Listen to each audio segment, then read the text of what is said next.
I think Dusty would have just stood there and really took it in.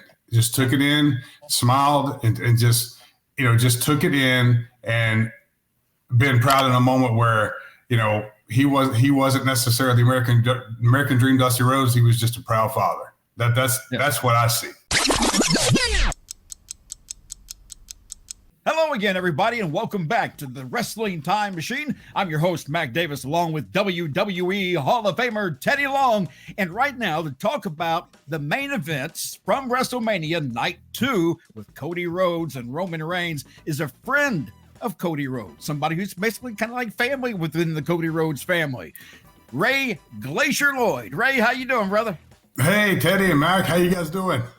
Hey, man, we're doing great, and certainly glad and what an honor it is to have you on the program here today. Hadn't seen you in a while and hadn't talked to you in a minute, man, but you look great, absolutely great, man. Good to see you. Thank you. Good to see you guys, Teddy. Yeah, it's been a while, man. It's always good to see you. And of course, Mac, it's always good to see you too. And Teddy, I both of you guys, I love this stuff you guys, this facial hair. It looks great on both of you. Well, it's called repackage.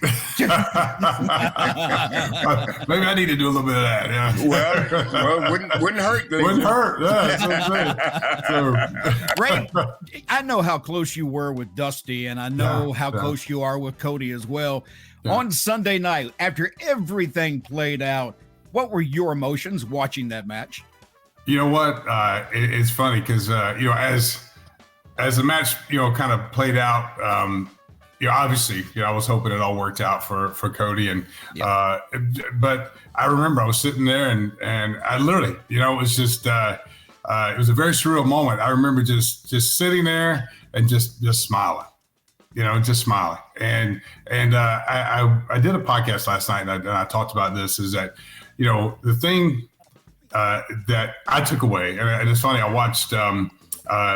Just watched the replay of Raw last night. I was just watching it when I got home today, and you go back to when they show that 3 count, and just look at the audience behind them, and they're all doing this. They're all going 1, 2, and then the crowd just erupts, and it's a very real, authentic moment, and we just don't get a lot of those these days in wrestling. And I love we love wrestling, but we get a lot of great moments, but it's just rare that we get that really, truly authentic moment, and I feel like everybody got that in that moment, and it felt real because it was real, and it was a great. The timing of it, I think, was perfect, and I think it just played out great. I mean, it's this story is a long story, and it's a great story, and the theme was finish the story. Obviously, he finished this chapter of the story. Now there's a whole new, story left to tell, and I think the best part of the story is still to tell. Having been around Dusty, and you were pretty much one of his confidants. People have always said he could, say on one hand the few people that he trusted in his business and really considered somebody good. And you were one of those guys. What would Dusty? What do you think his emotions would have been in watching his son do that? I mean, would that have been a big deal for Dusty? You know what? I just me personally, my opinion on that is, I think Dusty would have just stood there and really took it in. Just took it in, smiled, and just took it in, and been proud in a moment where he wasn't necessarily the American Dream Dusty Rhodes. He was just a proud father. That's what I see. I had to call you this afternoon because Bill Apter, who most people realize by now is not with us today. Bill went to go get a haircut, of all things. Like he needs a haircut, but he's getting a haircut today. Well, and for all you people that realize that he's not here, if you want to go ahead and drop the balloons, that's okay. We'll be happy with that. I wanted to mention something on that too. Mac was mentioning how close you were with Dusty and Cody, and I never told Matt, but I was real close to Dusty too. Dusty gave me my first job, and Dusty would do this with me when I was a referee, and I had no idea what he was doing. I know now. I used to go downstairs and I would get, get sandwiches and stuff. The production people like Dusty, JJ, Jim Crockett, who are in the production meeting. So when I brought that stuff upstairs in the TBS room there where they all were, I would sit it down and leave it and come back, with more. Well, one day I took some in, set it down, got ready to walk out. Dusty stops me and he tells me, he said, Teddy Long, stand right over there, stand right there. And I stood right there, and while they were going over the whole production meeting, so I wasn't supposed to be standing there. But anyway, I didn't know, but I heard and I listened, and as I stayed in the business, for so long, all that stuff that I heard in that meeting, it started coming back to me.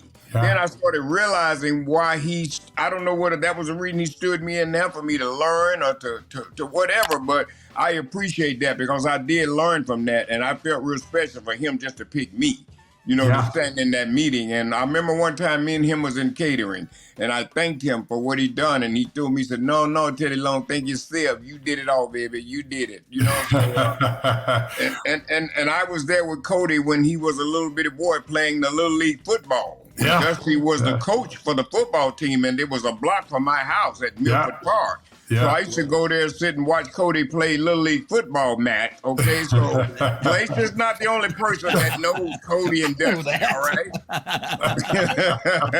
Hey, look, Ray, before I let you go, because, by the way, for those of you who want to hear more about Dusty and some memories like that, as well as what we're about to talk about now, you can join us on Road Trip After Hours. Probably a week after this drops, you'll see another show drop, which is that one. Will include Glacier to talk about the very thing I want you to briefly mention while we can, Ray. Sure.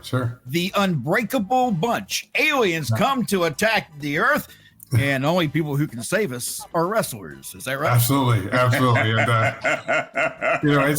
And, this is something that's a long time in the making. Me and my co-producing partner, Luther Wilson, and who wrestled as Luther Biggs, we met at the WCW Power Plant years ago, and this was an idea he had, several years ago. And then finally, we started batting around. We finally said, you know what? Let's stop talking about it and let's actually do it. And before, because I know we don't have a whole lot of time here, but just if anybody wants to know more about the film and about where you can, we actually have a theatrical release. We're getting ready. We did a partnership with Imagine Entertainment Theaters, which is one of the top 10 theater chains in the country, and mainly in the Midwest. And April 19th, we're going to be opening in some theater locations up there in the Detroit area, some in Indiana, some in Minnesota. But so it's just great that we, a film like this, we get a chance to actually have a theatrical release. And but it's called The Unbreakable Bunch, and you can just keep up with everything as far as where we'll be appearing and all the our distribution and everything is getting ready to drop here in a couple months as far as streaming. But it's theunbreakablebunchmovie.com. There's our website, theunbreakablebunchmovie.com. Robert McLaren, who I give a ton of credit to, has been a friend of mine for a long time. He's DDP's web guy, and so I went to the best when I said I need a website, and I went to Page's web guy, but yeah, it's the great thing is it's a great ensemble cast, kind of like I always say, it's like the Magnificent Seven meets They Live. Yes, and it's like, you got a bunch of veteran pro wrestlers that come together, and we all know what they do in that world of pro wrestling, but we always had this great idea. What would happen if they had ended up in a world where they had to battle aliens? What would that look like? And that's the movie we made. Talk about the guys who are in this movie with you, because there's the all-star cast. It really is. I mean, and there's some amazing actors in our film as well that, outside of the wrestling world. But mainly, yes, as far as the Hall of Fame wrestlers that are in the movie, there's Diamond Dallas Page has a great role. Stan Hansen, Larry Zbyszko, Ernest the Cat Miller, who is one of my closest friends to this day. And Gangrel David Heath makes a great appearance in the movie. Big Ron Reese, who was a part of the Ravens flock back in the day, and most people know as the Yeti. He has a great role in the film. And there's a lot of other wrestlers that kind of make surprise appearances.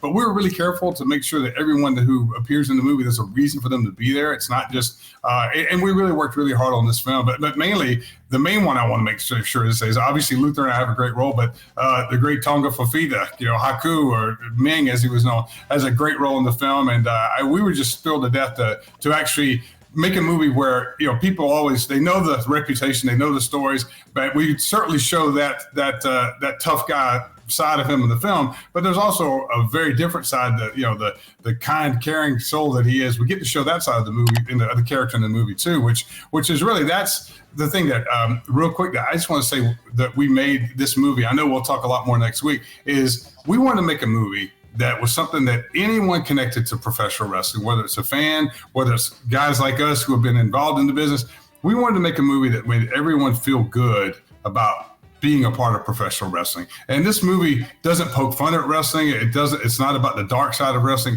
It's a very, I think, very family-friendly film. There's literally no profanity in the movie. There's no gross humor. And what I mean by that is nobody's projectile vomiting on each other.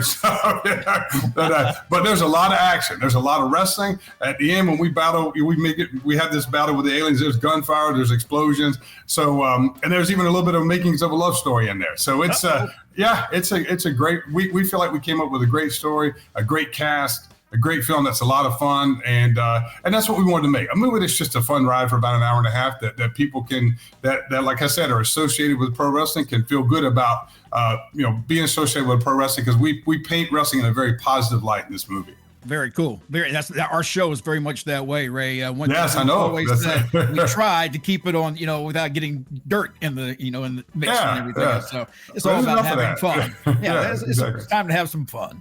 Ray, I appreciate you hopping on with us today, talking about the main event with Cody Rhodes, and of course the Unbreakable Bunch movie will be coming out soon. More details, of course, with Ray, with all the places he just mentioned, and as well, he'll be on Road Trip After Hours, our YouTube show next Friday. So it'll be about a week from the time you see this one drop. Absolutely. So, Ray, again, thank you so much for joining us.